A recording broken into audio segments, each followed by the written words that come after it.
आपने 300 का ऑर्डर किया और रेस्टोरेंट को लगता है कि ये 300 के 300 हमारे पास आ गए, पर उसी पैसे में से रेस्टोरेंट का पूरा खर्चा चलता है, लाइट बिल, डिलीवरी बॉय और कई सारे खर्चे।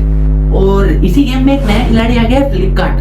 फ्लिपकार्ट तो ठीक है, उसके बाद ONDC क्या है और क्या फ्लिपकार्ट 10% के कमीशन के साथ ही अपना बिजनेस स्टार्ट करेगा? इसके कारण स्विगी और जोमेटो को नुकसान होगा? आइए इस वीडियो में हम समझेंगे। सबसे पहले समझिए फूड डिलीवरी का बिजनेस। आपने अभी 500 का ऑर्डर किया, वो 500 का ऑर्डर आपने किया, वो डायरेक्ट स्विगी और जोमेटो को प्रॉफिट नहीं देगा। उसमें रेस्टोरेंट का खाने का खर्चा, डिलीवरी का खर्चा और कई सारे खर्चे के निकलने के बाद आखिर में 25% या फिर उससे कम स्विगी या फिर जोमेटो को प्रॉफिट देगा, और उसी प्रॉफिट में से उन्हें काम चलाना होता है। और आखिर बात ये आती है कि क्या फ्लिपकार्ट आ जाने से इन दोनों को नुकसान होगा? आखिर आपके मन में होगा कि डिलीवरी में जोमेटो और स्विगी पैसे कमाती कहाँ से? ये बिल्कुल पैसे कमाती है नहीं कमाती, पर इनके जितने कमीशन है वो टोटल कमीशन पे कमाती है। Restaurant commission, food delivery charges में कुछ कमाती है और कहीं ना कहीं से कुछ निकालती है, जैसे मेंबरशिप, सब्सक्रिप्शन और कई सारे। पर बात नहीं तक नहीं, ये कभी कभी तो इनको घाटा भी हो जाता है, मतलब 0% प्रॉफिट के साथ ये डिलीवरी कर देते हैं। यही 0% सबसे इंटरेस्टिंग बात है फूड डिलीवरी मार्केट में। और कभी आपका कहना हो कि 1% पे वो कितना कमाती है। मान लो आपने 500 का ऑर्डर किया, उसमें से कंपनी 125 से 100 रुपये कमाएगी, और कभी 125 में से उनको खर्चा देखिए, technology, customer support, payment processing, discount and incentive है, मार्केटिंग के लिए और बाकी ऑपरेशन एक्सपेंशन भी है। इसमें से 500 में से 125 प्रॉफिट कहना बहुत गलत चीज़ है, क्योंकि रेवेन्यू और प्रॉफिट दो अलग अलग चीज़ है। कंपनी 125 रेवेन्यू कमा सकती है, पर प्रॉफिट मुश्किल है। इसीलिए फूड डिलीवरी में पर ऑर्डर इकोनॉमी बहुत इंपॉर्टेंट है। और मैंने स्टार्टिंग वीडियो में बोला था ONDC। आखिर ONDC है क्या? Open network for digital commerce. Open network for digital commerce एक ऐसी चीज है जहाँ अलग अलग बायर और सेलर आपस में कनेक्ट है। जैसे रेस्टोरेंट का अपना एक अलग प्लेटफॉर्म है, और जो बायर जो फूड मंगाएगा उसका अलग एक प्लेटफॉर्म है। तो वो स्विगी और जोमेटो जैसे प्लेटफॉर्म से जुड़ ही नहीं पाया, मतलब वो डायरेक्ट इन दोनों में कोई कमीशन का मामला ही नहीं रहा। तो ONDC एक ऐसी चीज है जो मार्केट में इन जैसे प्लेटफॉर्म को टक्कर या फिर इन जैसे प्लेटफॉर्म को नुकसान पहुंचा सकती है।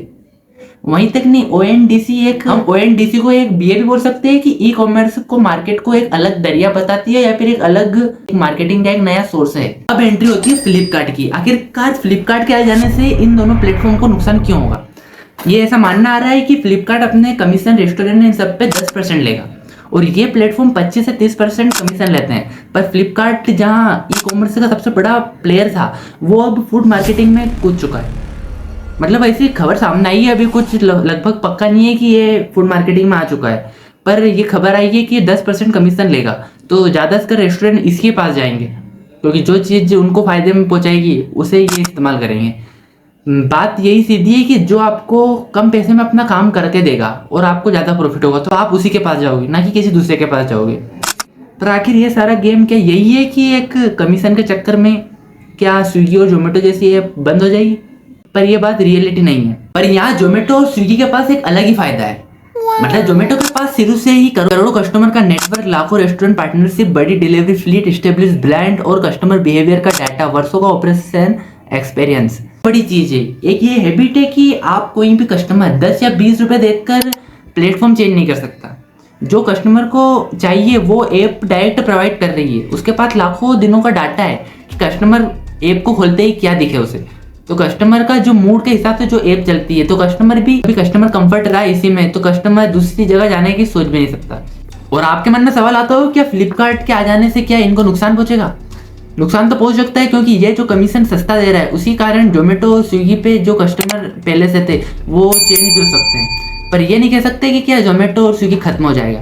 खत्म होना मुश्किल है, क्योंकि जिस प्रकार से लोगों का प्यार और कई सालों की मेहनत इन प्लेटफॉर्म पर बताई गई है, ये मुश्किल है कि एकदम से लोगों का अट्रैक्ट दूसरी जगह जाएगा।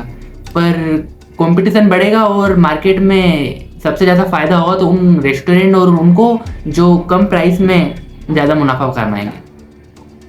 और ऐसे प्लेटफॉर्म को अपना और मार्केटिंग और इन पे ध्यान देना पड़ेगा, क्योंकि कंपटीशन जो ज़्यादा इस्टेब्लिश कर देगा और जो ब्रांड का नाम और ज़्यादा बढ़ा देगा, उसका ब्रांड नहीं, उसका काम वैसे ही स्टार्ट हो जाएगा।